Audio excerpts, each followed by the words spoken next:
look at this fucking house, dude. Yeah, that's awesome. How many bedrooms is that? 3 bed, 2 bath. Bro, like, this is sick. This would be a fucking forever home, dude. Yeah, definitely. Right on the fucking water. Big ass garage with an upstairs. Mm-hmm. I'm recording, by the way. Oh, you are. Mm-hmm. Okay, dude. Here's 10 acres for 55 grand. Dude, that's not bad at all. No. Is it looking out on Mackinac Island? Oh, you do have water access. Yeah, it's across the street there. That's kind of weird acreage, though. That is weird. It's just a weird plot. Mm-hmm. It just goes straight back.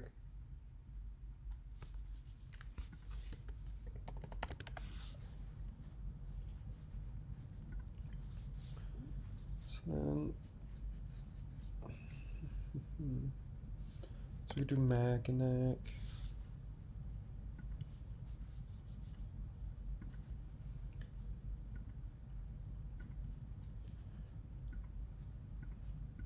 So you had the maximum as 50K? I have the max at 500K. Oh, jeez, man.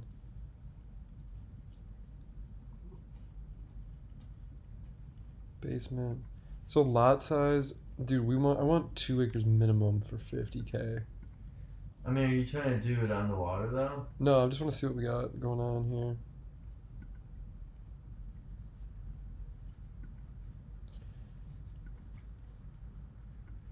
Bro, I just feel like it's gotta be on the water. Mm-hmm. Honestly, dude, like up in Cedarville, in Hessel, You think that's... I think that's a spot, dude. Dude, yeah, here's 12 acres in Hessel for 32,000. Really? Yeah. Is it on the water? No. It's close. Attention hunters, birds everywhere. This is a 12-acre parcel. Or this 12-acre parcel is bird hunting paradise. Offers M134 frontage as well as private access on the north side of the property.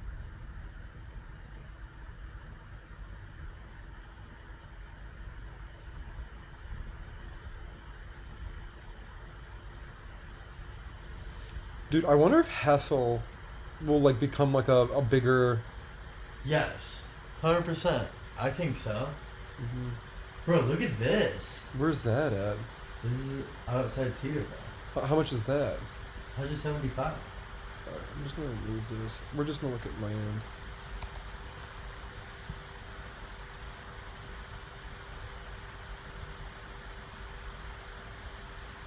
Is it just land or does it have a cottage on there? It's just land.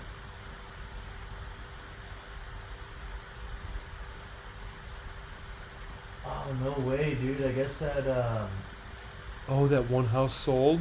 it looks like it, dude. It was right outside Cedarville here, and I don't see it on here anymore. You know the one I'm talking about? That 9-bedroom Yep. house with the red roof? Yeah.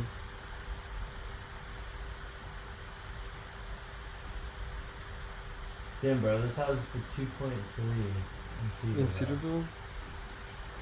Oh, you're looking at like full houses. Dude, Look at that boat garage, dude. that is insane. It's just in a house. Oh What my god, the dude. hell? Look at that dude's garage, bro. That's so sick. He's got the hogs. Oh my god, they're doing so many beers. Look at, oh my god, bro. Look at his fucking sleds, dude. That is sick. Dude, there's some like weird money up there. Yeah, 100%.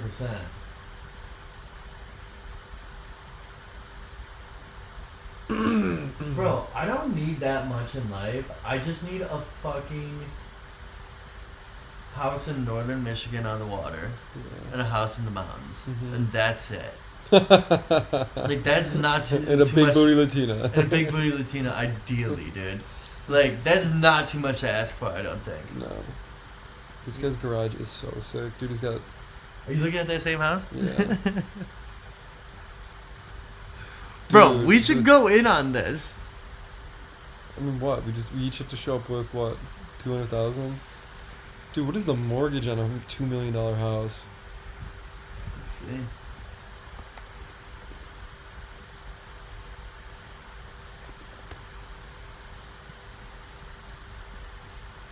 This is a sick fucking house, though, dude. So I what? love the wood on the inside. It's 2 point what? 2.3. 2.3.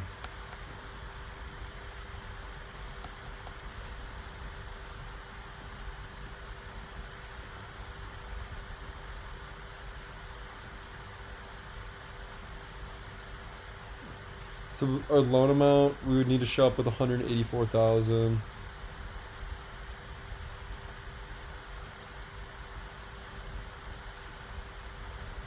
Oh my god, dude. We'd probably be looking between like A lot. yeah, like $12,000 a month. I think it would be more than that, dude. I don't know, because I don't know what the Like property fi- taxes are. I just put the property tax at 10 grand. Yeah, This is a 13.8, dude. yeah, it's probably about right. And For a mortgage, that's not even a. yeah, we need to bring 600K to the table cash. Oh wait, why did I say? I put 20%. Oh, I thought I did too. Why is this?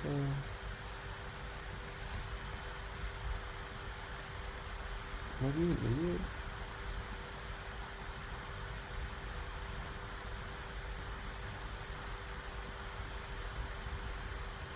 Damn, bro.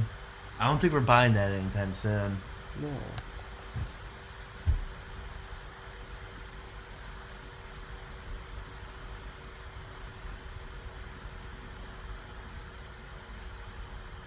That's crazy, dude, because, like, this guy probably, let's see, when was this house built? Dude? This house was probably built in the early 2000s. Mm-hmm. And, you know, this is probably like a $400,000 house. $350. You think so? Yeah, probably. At the time, Mm-hmm. dude, my dad's house in Breck, they built that whole thing for like $350K. Like that house cost them $350,000 But that was for the land and everything, or like just for the the house? house. Yeah. Maybe it was 400. Like even at 400 tops. Yeah. But you know that house today is easily worth $2 million. That's crazy. Isn't that fucked? That's what I'm saying, dude. So that's what I'm almost wondering, like, oh, do I just take that $20,000 and just buy some land somewhere? Yeah, but like buying land and buying And building a house. are like two different things. For sure, but then it's like nothing's gonna happen to that land though. Right. You know, you can't make more land. Right. So it's like, okay, in theory, yeah, it'll like at least hold its value, if not go up. Right. And you know, it depends on where it's at. You know, Mm-hmm. maybe you do get it in a spot where. Well, dude, I wonder if there is anything for like 20. I'm gonna put 25,000. I'll do 30. I can bring some cash. 30,000. Open up to 100, bro. But I can't afford 100,000. I want to buy it straight cash. Dude, we'll fucking go in on it. What is this?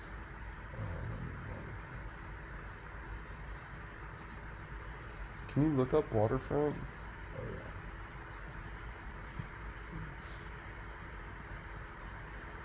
Dude, right here. I'm gonna just find that Bro.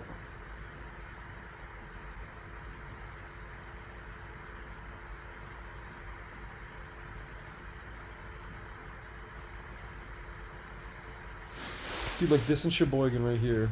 Waterfront access building. Yeah, it's in one of those communities, Hate those. right?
Would you ever live in Wisconsin?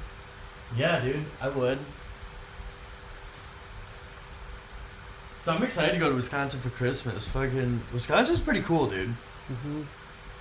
You know, it's like same vibes as the UP. You know. Right.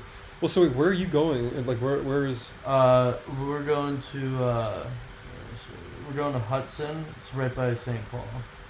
Or is that what it's called? St. Paul. It's right on the Minneapolis. It's in the northwest corner Oh no shit. of Wisconsin. Let's see.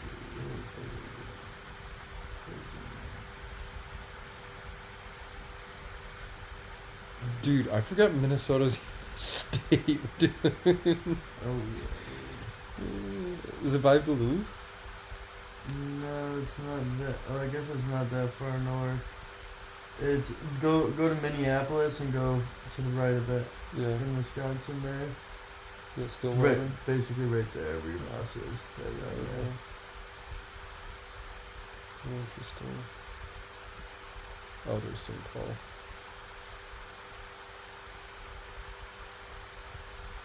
That's interesting. Hudson, yeah, it's on this river right here. It's interesting. Like on the map, it looks very urban, but where he's at in Hudson, he must be east of it because he's like, It's more rural. yeah, like I didn't even realize it was that close to the city when I'm looking at it on here. Yeah. It's Dude, probably that's like a Clarkston sort of situation, Yeah. you know, where it's like, oh, it's 30 minutes from Detroit, 45 minutes from Detroit, but then you could go out and then you have acreage, Right. you know. Right. Mm-hmm.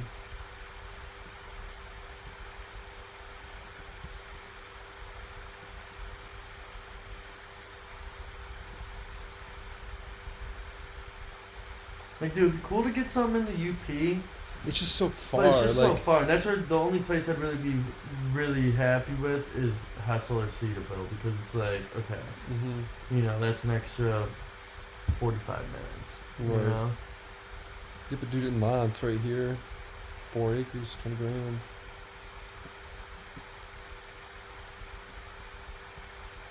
That would But be it's a like- good buy, dude.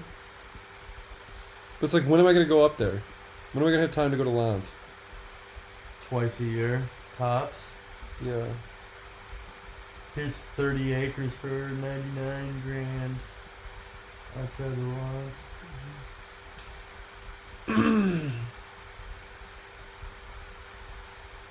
Here's 40 acres for 19 grand outside of Houghton.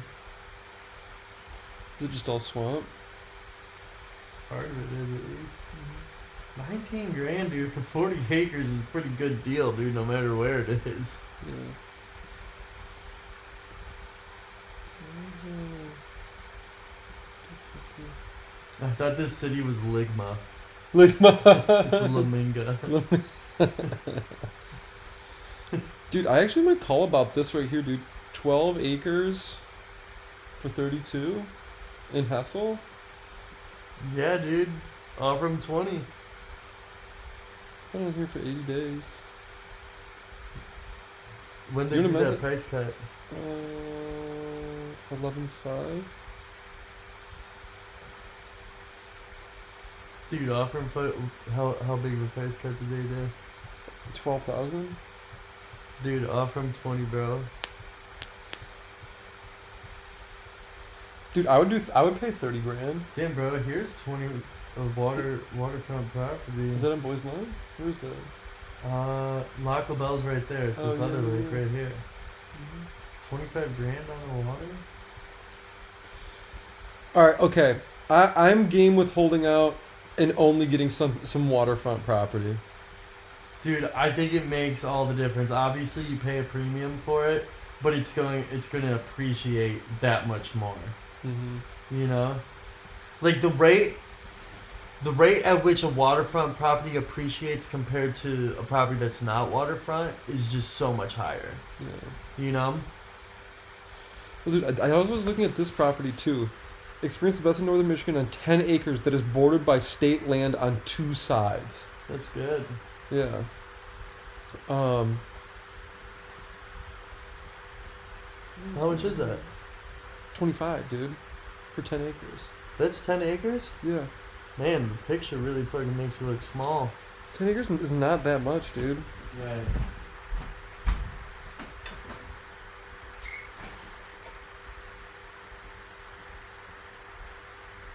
Dude, I think I might liquidate some stocks and try and buy some land here, dude. Do it. I think you should put that all in Bitcoin, bro. And then you can buy that $2.3 million house.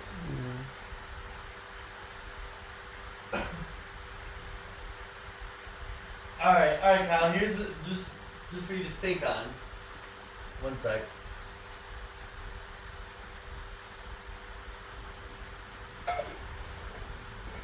I still think that I think buying the land is cool. I don't think you'd regret it at all. I think it'd be badass. I think we'd fucking utilize it. I think it'd be fucking sick. But I still do think that like buying that land is a very safe, conservative route to quote unquote invest your money. Where, you know, Bitcoin. Where could you put that 20 grand where you could potentially 10x it or whatever and then buy an even better piece of land or whatever. Well, even if you factor in a few years down in appreciation or, you know, inflation and all that sort of shit, like. Well, here's my other thought with the 20 grand. Buying, so like whatever. I've always been pretty good at buying and selling stuff. And instead of like, you know, I just bought that motorcycle to flip. What if I took the 20 grand and I bought a 4Runner and tried flipping that? Buy it here, drive it out to Colorado and sell it in Denver. That's what you do. And you'll fucking make money for sure. You think so? 100%, dude. Dude, what if we just started doing that? Fucking buying them here? Let's go fucking go on Marketplace. Make sure. Just blast a bunch of shit here. You pull up 4Runners in Royal Oak. I'm gonna pull up 4Runners in Denver. Okay.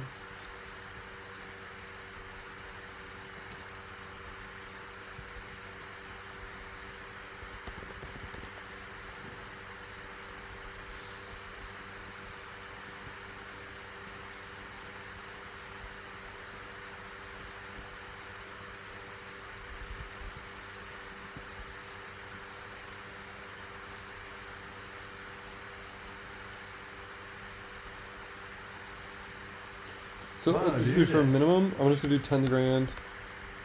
Max, I'll just do 35. No, let's just do it by mileage and year. Okay. So let's do where the fuck is that? Where do you see that?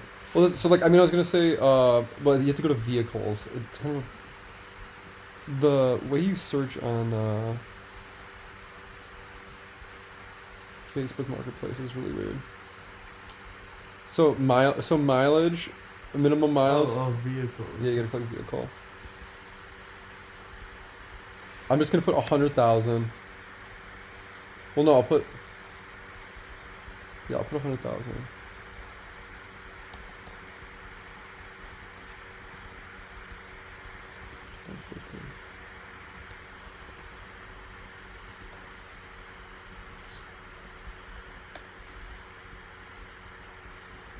But trying to search on here is like pain in the butt.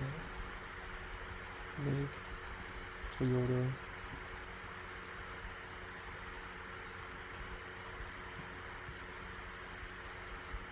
You doing max 100,000? No, I did minimum 100,000. Okay. What? I think that's 21.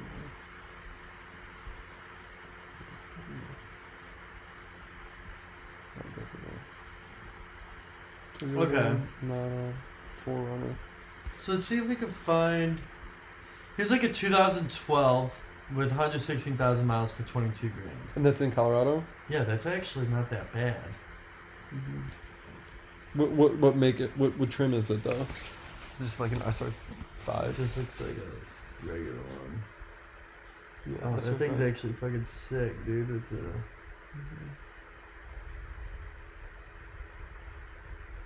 All right. All right, try to find something. What do you got? Because you got less options. The 2021 for 30 grand. Let's find a 2021 in here. 2016 was $64,000, $27,000. All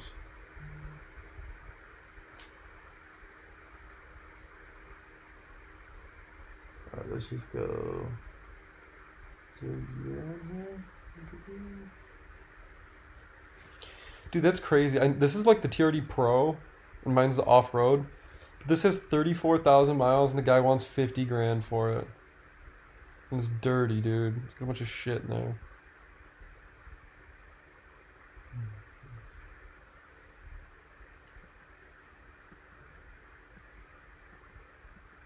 Do 2010 to 2024. Take out the mileage. I have the mileage in there over 100,000. So I'm so you said 2010. yeah, 2010 to 2024. I'm gonna take this and just make this 500 miles. So like I got 2015 with 100,000 miles. Do you have see anything? Here's a like 2016 with this is 48,000. And that's okay. That's I'd like you to want find 17. Yeah. Here's a 2017 with 75,000 miles. This is a TRD Pro. He wants 40 grand for it.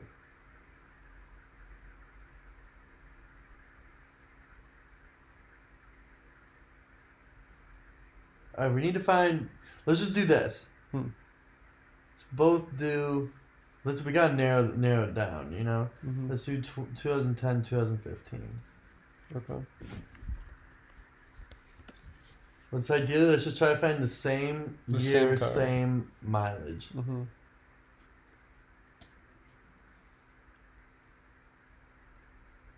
We could always just do the Kelly Blue Book value of it too. Yeah, I guess so. I got just any car, year and mileage. 2010, 80,000 miles. Oh, so you took off the $100,000 miles. Okay. Yeah. Do that too.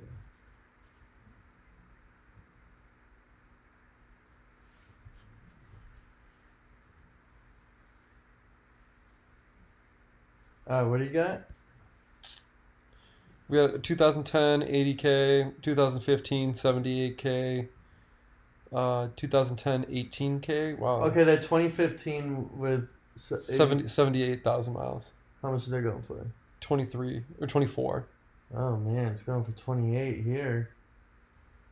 This Limited is a limited sport. This is an SR5, so I think that's the nicer version. Yeah, it must be. Mm-hmm. Yeah, maybe not then. I don't know. Mm-hmm. Maybe it's like with some of the cheaper, instead of it going for $10,000 here, it goes for like 13 there. Right, maybe it's the older ones too, like 2000. The older ones, dude. The older ones are definitely. Those sick. definitely hold their fucking value. Mm-hmm. Like, dude, see, here's a 2007 for 27 grand. Yeah, that's insane. We were just looking at new ones that were less than that. Like, that's wild. But then here's another one that's only 8 grand. Like, what the fuck? Here's 2002 for 15 grand.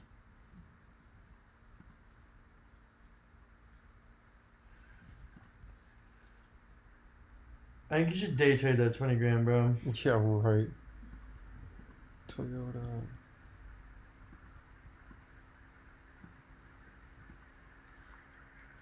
Dude, it's crazy. I think I'm almost at 16,000 miles. My car. Really? Yeah, I've had it for a year.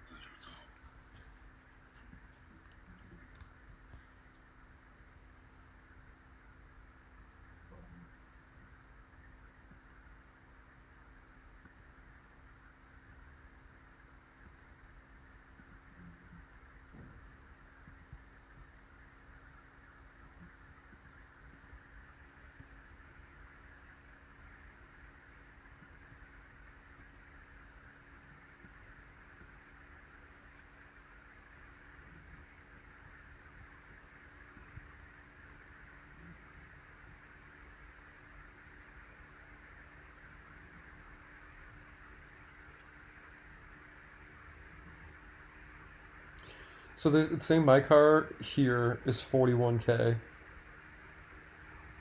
4140 or 41,400. And then Denver.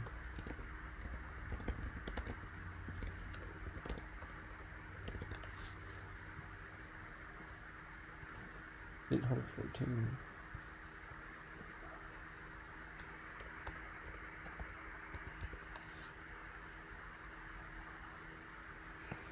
Yeah, it's saying my car's worth like about $2,000 more in Denver. Say it again. It's saying my car's worth about $2,000 more in Denver. Really? Mm-hmm. That's So actually your pretty car- interesting. Yeah, right. That'd be sick if you did, dude. You'd have 40 grand to play around. Dude, you don't need a fucking car. Bro, sell your car and fucking get a $10,000 car. No, I like my car. Okay. Yeah, I'll just drive the Geo Tracker around. Like that's my daily. Dude, you have a car.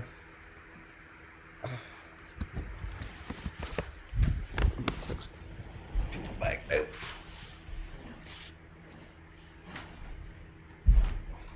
Dude, I am so sore from working out. Where is my phone?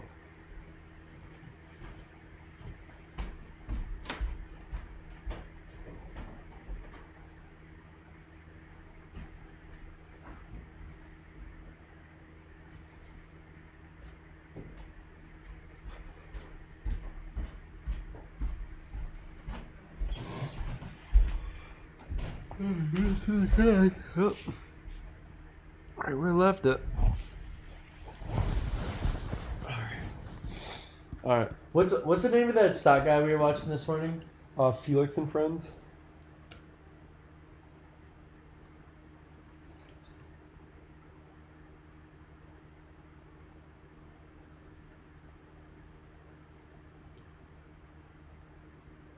Felix and Friends? Yeah, I think that's the guy right there. This guy? Yeah. This is who we were talking to today? Listening to today? Yeah. Oh. That was that other guy. Oh, were you thinking about Tom Yeah. Nash? Let's see. Yes, this guy. Is this not the guy we were listening to? Did you listen? That is a guy I listen to all the time. Is this what we listened to today, though? No, Did you see this urgent warning 3 days ago for Palantir stock? No. Did you say so? No, wait, yeah, I did watch that one. A lot is currently at $82 per share. Folks, we need to have a serious talk about Palantir. Now, Palantir, as of this morning, He's wearing a Michigan hoodie. Yeah, I think he's from Michigan, or he went to school in Michigan. Palantir is up again. A lot is currently at $82 per share as of the making of this video. And we have to have a serious conversation about what's going on right now because I want you to be prepared for what's coming next. It's not as easy as waking up every day and watching the stock giving you 5-6%. It's not going to last forever. So allow me to explain, allow me to prep you for what's coming. This is urgent. I'm going to make it today. That's why I'm not in the studio. Trust me, this is important. So if you look from the beginning of the year, Palantir has done 360%. Now, that is nothing compared to what it's done since it went public. The DPO in 2020 was at $10 per share. It's now up to $81. It is 8 times the investment, and it's absolutely insane. 700% in about 4 years. Insane numbers. Now, the lesson here is very, very important. Work without Bill. Work with Bill. Work without Bill. Work with Bill. Bill is a Dude, there was right here, dude. They added predicted index weighting, 0.83%. So in QQQ, they're talking about adding $3.749 billion. We got MicroStrategy on there too, brother. Yeah. I don't get how you're not bullish on MicroStrategy at all, dude. I am bullish on it, dude. But look at how fucking high it is. And I'm not. And the same thing can be said about Palantir. No, I know, and that's what I'm saying. Like, dude, like everything, all of this shit is so fucking like wildly overbought right now. I will be happy to fucking buy into these. Oh wait, MicroStrategies, MSTR. Yeah. Oh yeah. No, I'm thinking of Nvidia. I want to invest in NVIDIA. If this comes back down to like $100, I will for sure sink some serious cash into this. Dude, it's just so crazy. just We should just put crazy. so much more money in the stock market a while ago. I know. But dude, we're gonna be saying this same shit 5 years from now, dude. I know, that's why we just need to dump everything. Literally, dude. Dump everything. Like, I mean, right, dude, like we were just saying, like right now is up for us to be risky and us just throwing, like for me to throw 20 grand into like some stocks, it's not the end of the world right now. Like that 20 grand is going to be a blip in the radar. Right. You know, or I could use that and make some like serious wealth from it. Right. But it's like, dude, I just feel like everything is so overbought right now.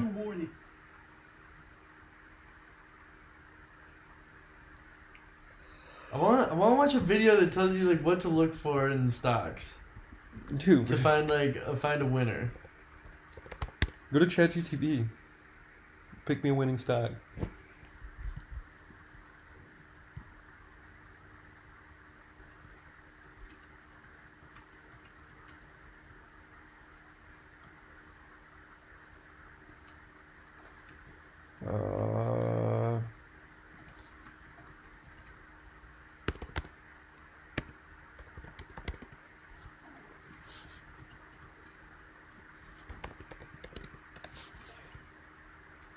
This is actually comparing.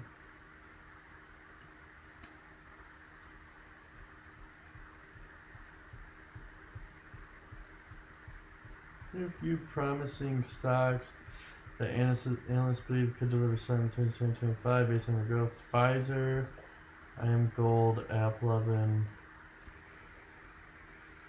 Pfizer is positioned for a rebound with its diversified pipeline in oncology and immunology, even as COVID-related sales have tapered off. Analysts project a potential 40% upside supported by its low valuation of 10x forward earnings, blah, blah, blah. And gold is intermediate gold producers benefiting from strong operational performance and higher gold prices with key projects. AppLovin operates in the digital ad and gaming sectors, forecast to achieve significant growth. Price targets implying a potential upside of over 50%. I want fucking 500%. Look up Snowflake, the stock Snowflake, and we gotta do a little research and see what this company does. I don't know. Have they IPO'd? Oh yeah, they've been up for a little while now. Join.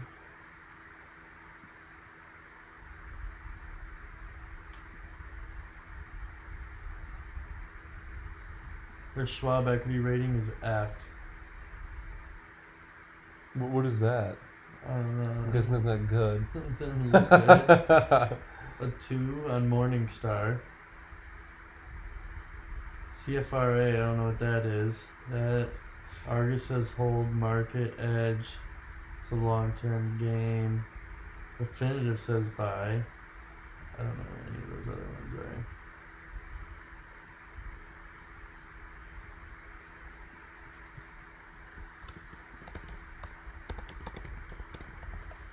They are much lower than what they used to be. Now, will they ever go back up there? Is the question. Here's an eight. This was my life demo before of Monday Dev, what the program does. and this is my life now.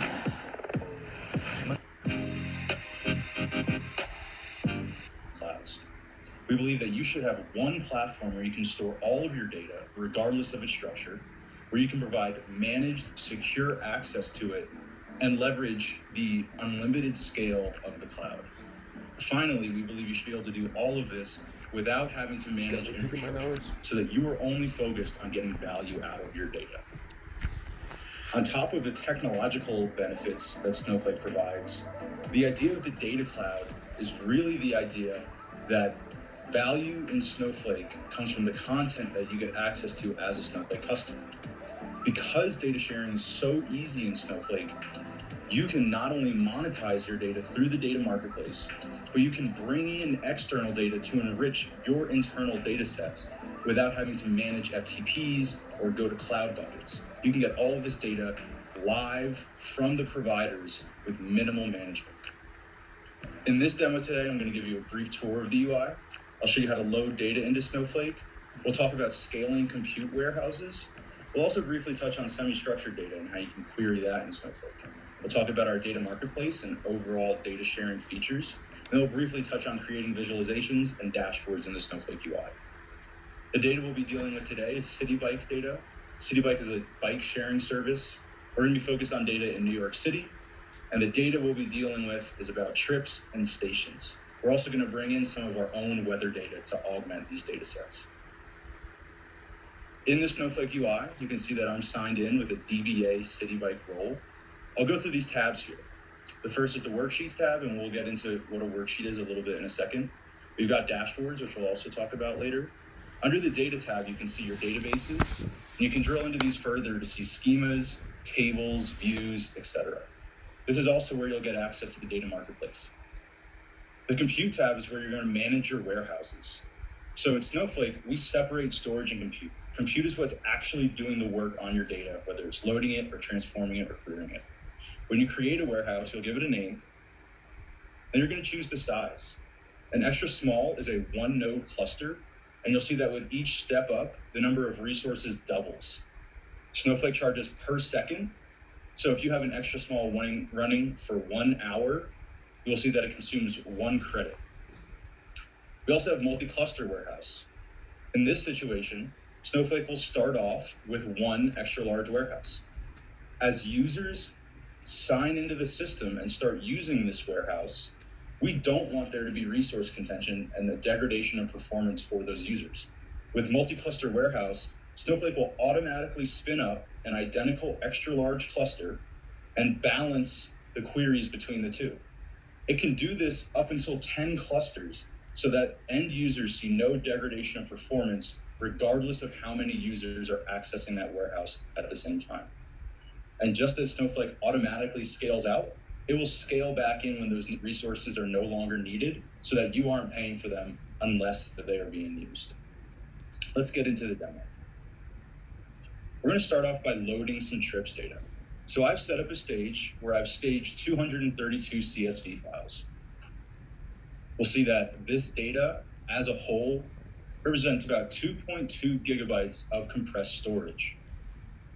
I'm going to create a table for this to land in, and I'm going to go ahead and start copying data into this table. You'll notice that I'm only copying data from 2020. And if I look at my warehouse size, my load warehouse is a small. So we'll see that we loaded 40 files in about 12 seconds. This equates to about 20 million rows. But if you remember, I had 232 or 242 files in that stage. And I don't want to wait for all of those to load. So you can see within seconds, I scaled this up to a large warehouse. So I went from a small to a large, which is a 4x increase in compute resources. Now I can copy in the rest of the data, and you should see that it runs in about the same time, maybe a little bit longer. And we're going to load in the remaining 192 files that were in that stage. There we go. We can see we loaded 192 files in 13 seconds. Now that I'm done with that, I can scale the warehouse back down to a small because I don't need the large resources anymore. We can see that I now have about 116 million rows in this table. And if we take a look at the data, it's just data about the trips. So how long they took and where and when they started and stopped. I've also got stations data that I've already loaded in. And I've got weather data. And what's interesting about this table is it only has 2 columns. One is V, and this holds the entire JSON file for this weather record. But what's really interesting in Snowflake is I can use basic SQL to query this. So using a simple dot notation, where I'm saying go to the V column, go find the city key, find the name key, and then cast that value as a string, I can start pulling data out of this JSON file without actually changing the underlying file at all. Now I'm going to go ahead and I'm going to change my warehouse to an extra large, and I'm going to build a view that combines the trips data and the stations data together. We can see that now, instead of just having the station ID, we have information about where the stations are. And now I can add in my weather data. And again, this data is still stored in its native JSON format, but I can pull out the values I need into this view with basic SQL syntax. So if I scroll over, we see we still have our trips and stations data, but now we're also pulling in weather data, even though we haven't changed anything about the data as it's stored in Snowflake. What we could also do is we could go to the data marketplace to find weather data. So I could go to weather, I could find free data sets, and I can bring these into my environment very easily. I can click get data. I'm going to simplify this and just call it weather. And I'm going to make it public for everyone to see. Accept the terms and conditions, and that's it. It's all done. So if I go back to my worksheet and I refresh the page, you'll see that I now have access to this weather database. And all of these views that I have access to, I can query as if it's my own internal data, and I can combine it with data. And again, once I set up this share for the first time, I don't have to manage this to keep it up to date. When WeatherSource updates the data on their side, I will automatically see that updated data in my environment. In Snowflake's new UI, we also have some light visualization tools. You can see I ran a query here and I got the results back. On the right, we have some light visualizations where I can do some data discovery and drill down. And I can also build out some visualizations. So here, I'm just mapping the number of trips per day over time. And I can change the bucketing, so I can do it on a daily basis or a weekly basis or a monthly basis. And then once I've created this visualization, I can add it to a dashboard where I can now see all these visualizations that are pertinent to the City Bike data on one screen. Thank you for joining us today for this demo of the Snowflake UI. If you have any questions, please check out our Snowflake documentation on our website. I don't know if I like that. I mean, it's just that just seems like a fucking like Excel almost. There's nothing like that crazy about it. I didn't even listen to it. I was bored as fuck. Dude, you fucking Paul. Text bitches in. Dude, making money is not gonna be sexy, dude. It's all about the data, Yeah, Paul. bro, I'm looking at data right now, bro. Data. What data are you looking at? I don't know, just PE ratios of less than 10. That means they're undervalued, right? If you want to learn more, What else? What other good criteria should there be? I don't talk to Ryan. I'll give you a little green book. Debt to equity. Let's see if there's any with no debt. Dude, do some stuff with negative PE ratio. The most I could do on here is just less than 10. So these ones all have a very low PE ratio and 0 debt. Alright, let's put in one more thing, narrow this shit down even more. Return on equity. Let's see, is there any that is above 30?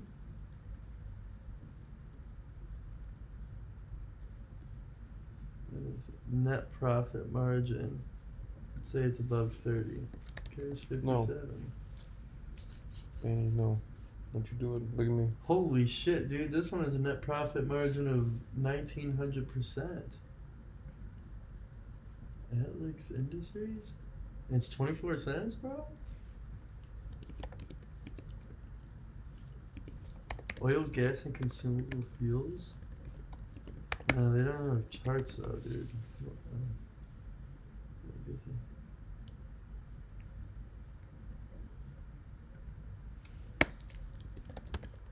Gone up 200% in the past 5 years, 100% in the past 3, 26% in the past year. See, I don't even know what the fuck I'm looking for.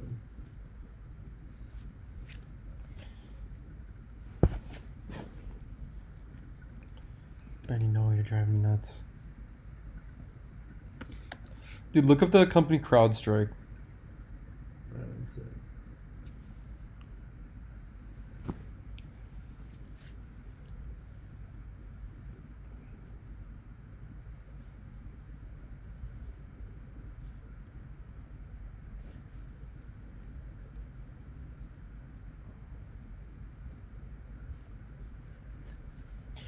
Dude, if Palantir hits $300, I'll lose my shit.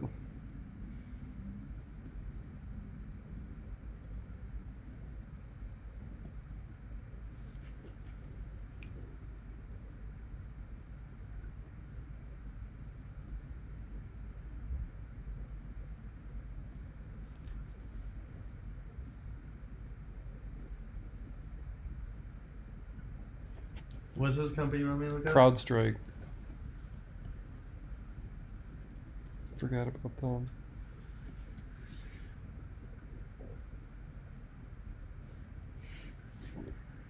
What's their PE ratio?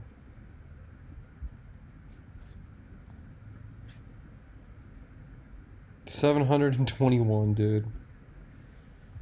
Sounds like an overvalued company. Ryan would not approve of this.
Alright.